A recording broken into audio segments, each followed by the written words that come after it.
Hey, what's up, everyone? I am back.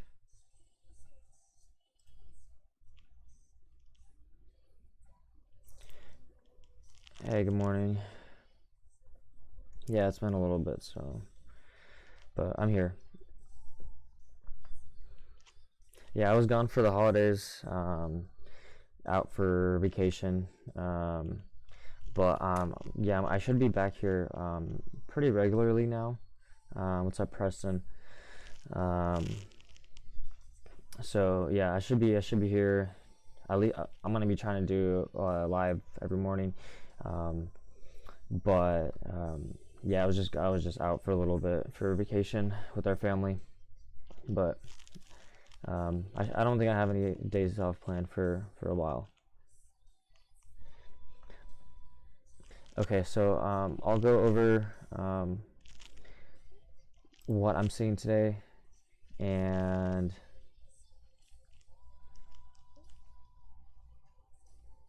yeah, I haven't talked to Steven in some time actually either. Just kind of been flying solo for the time being, so he wouldn't even know either. Um, and I haven't really been on Twitter either, so um, yeah. Anyway, so there's a couple setups that are pretty similar.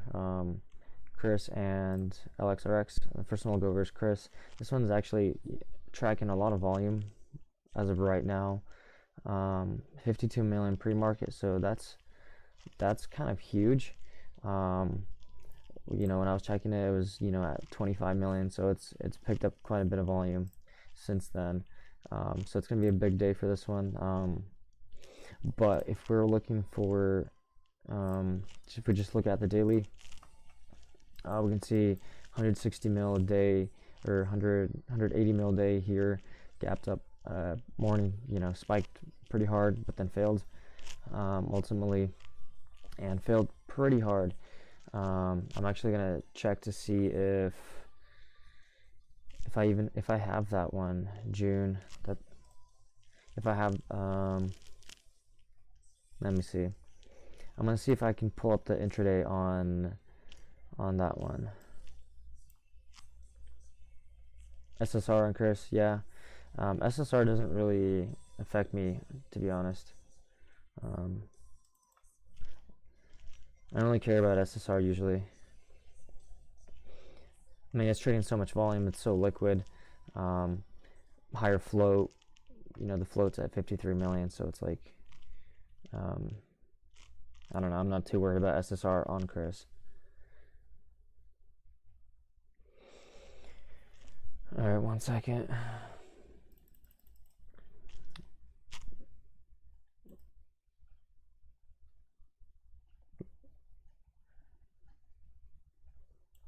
June, what was the day? The 10th.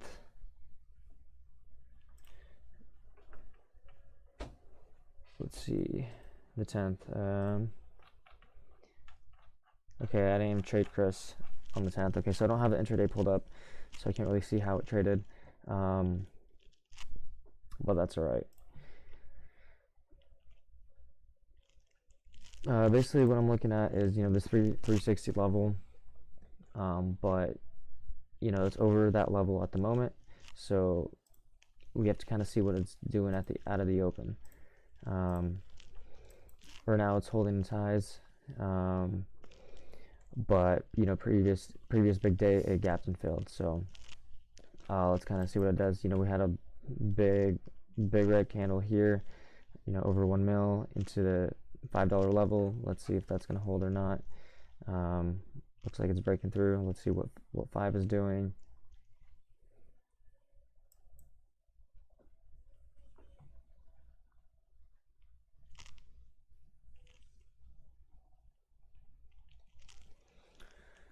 Heading parabolic at the moment.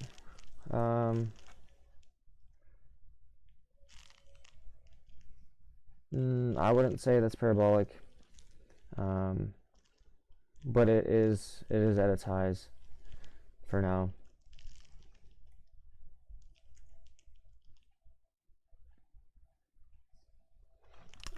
But I think this is still going to be a good setup.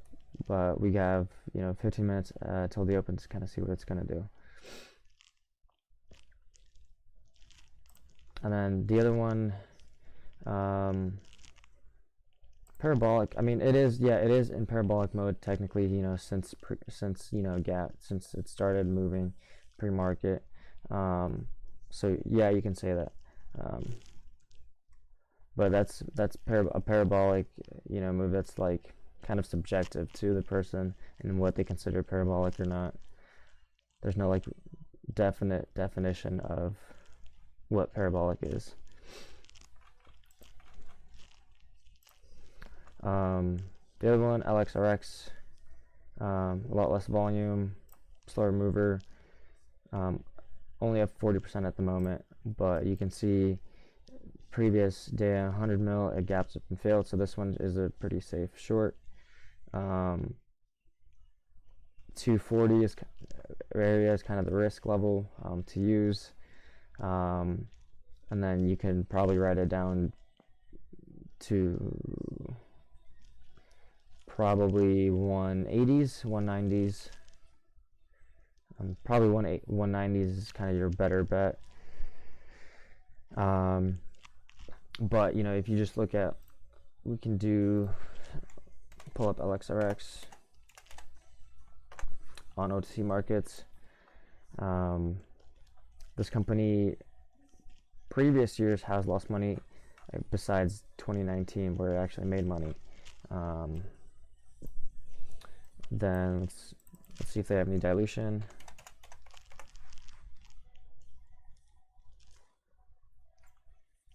Okay, their float is like 5 million.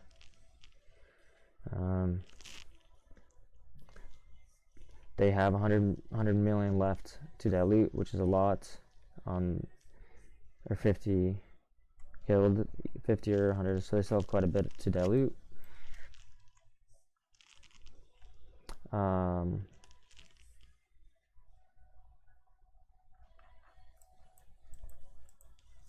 So LXRX is a pretty good short.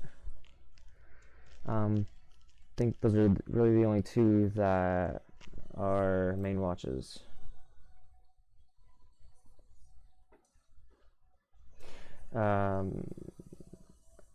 Okay. So I just got the chart for intraday on Chris from that last day.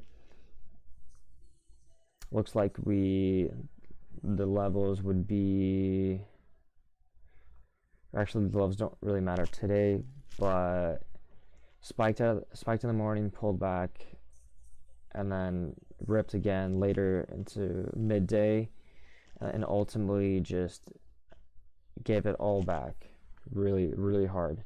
So what I can expect from today is probably some sort of morning push and then ultimately fail on Chris.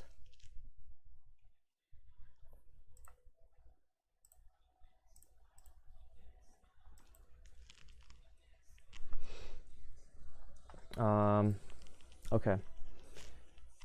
I think those are really the only ones that I'm watching. Neuro doesn't really have any weighted daily resistance.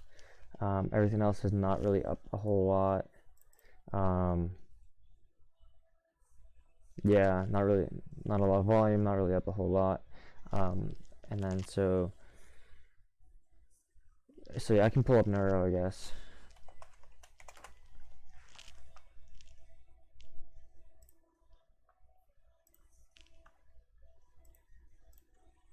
So I mean, the chart sure might be kind of nice, but the daily volume resistance is not enough. I mean, it's 30 million. Right now it's traded 6 million. So if this picks up any traction, this 32 million is going to be meaningless. So that's why Neuro for me is a no-go. Obviously, yes, it can gap up and fail, and probably does that, but you don't want to risk that on something with very little resistance. Okay, so if there's no questions, I think I'm gonna end that here. Those are really the only watches for now. Okay, guys. I'll see you guys tomorrow.